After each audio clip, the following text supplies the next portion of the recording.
What are SGLT2 inhibitors? How do they work? And why is their clinical importance growing every single day? Before looking at the answers, watch this.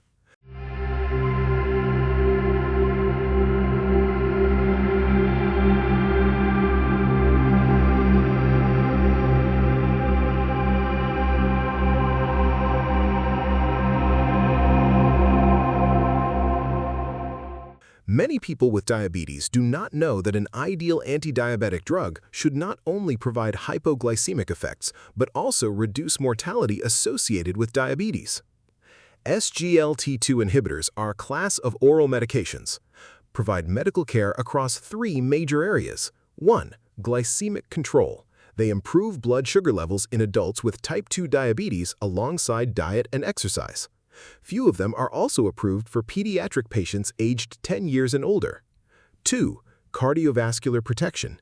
They significantly lower the risk of major adverse cardiovascular events such as heart attacks, strokes, and cardiovascular death in people with heart disease. They also reduce emergency hospitalizations for heart failure. 3. Renal protection.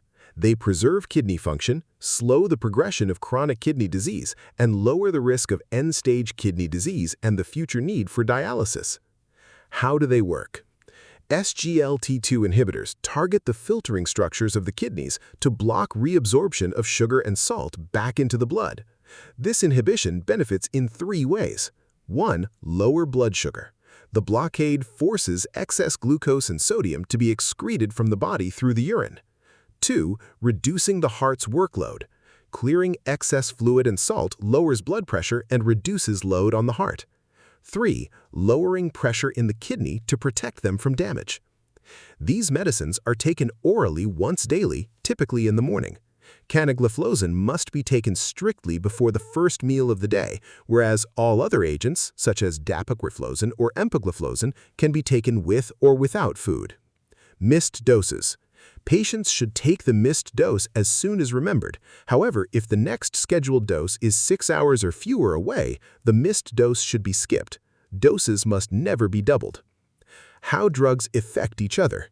Combining these agents with insulin or sulfonylureas increases the risk of hypoglycemia. Using these drugs with diuretics or blood pressure medications can increase hypotension and dehydration. Adverse effects.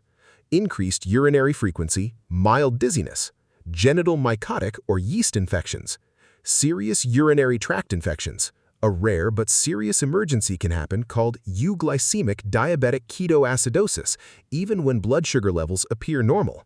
Acute kidney injury, rapid fluid loss can cause severe dehydration. And Fournier's gangrene, a very rare, life-threatening condition that requires antibiotics and surgery. Precautions for special patient groups. Liver and kidney health. SGLT2 inhibitors are generally safe, but must be avoided in cases of severe hepatic impairment. Pregnancy and lactation. These medications are strictly contraindicated during the second and third trimesters. Older adults. Patients older than 65 years require close clinical monitoring. Sick day rules. When you are unwell and unable to eat and drink as normal, stop taking the SGLT2 inhibitor until you feel better. What are the sick day rules? Let's explore that in the next video. And don't forget to like and subscribe.